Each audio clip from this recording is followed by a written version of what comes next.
Sometimes we all become frustrated.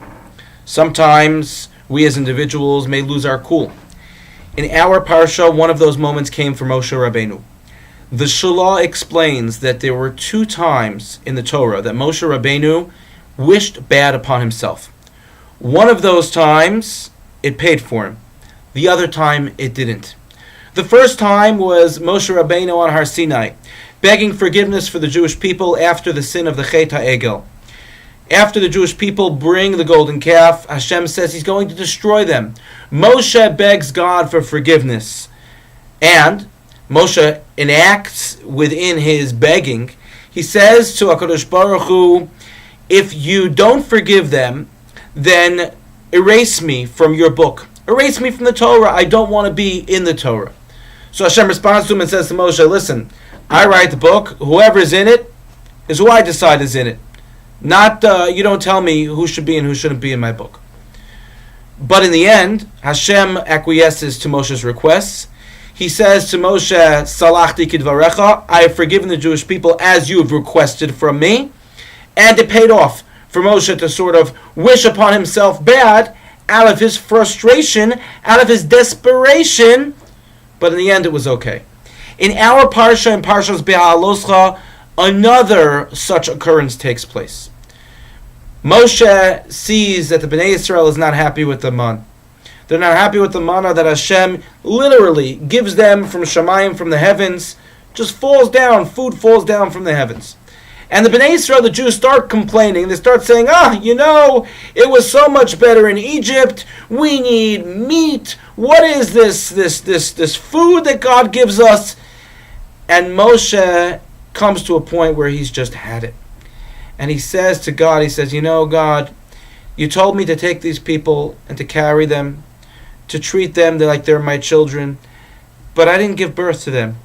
I didn't make them like this. All they're doing is giving me tsaros. All they're doing is giving me a hard time. God, do me a favor. Take me away from this. Kill me because I cannot deal with them any longer. Moshe complains to God out of desperation. The result, says the Shlah, is that the very next chapter we hear about Eldad and Medad. Eldad and Medad were 2 individuals who prophesied longer than they were allotted to prophesize. And what did they prophesize?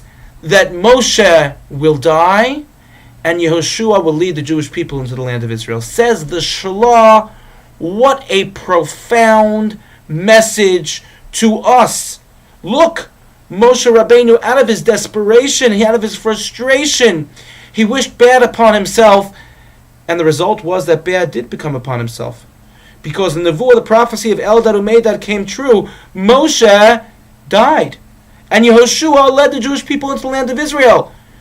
So the Shalah explains that we have to be so very careful when it comes to our being desperate, and our being frustrated, and our being angry as to what we say. How many times do we find ourselves in positions where we end up regretting something that we said out of anger? And we say to ourselves, if I only paused and waited a moment to allow myself to cool down, like our parents told us when we were growing up, count to 10 before you respond, I would have responded differently, and the result of the conflict that I was involved in would have been different.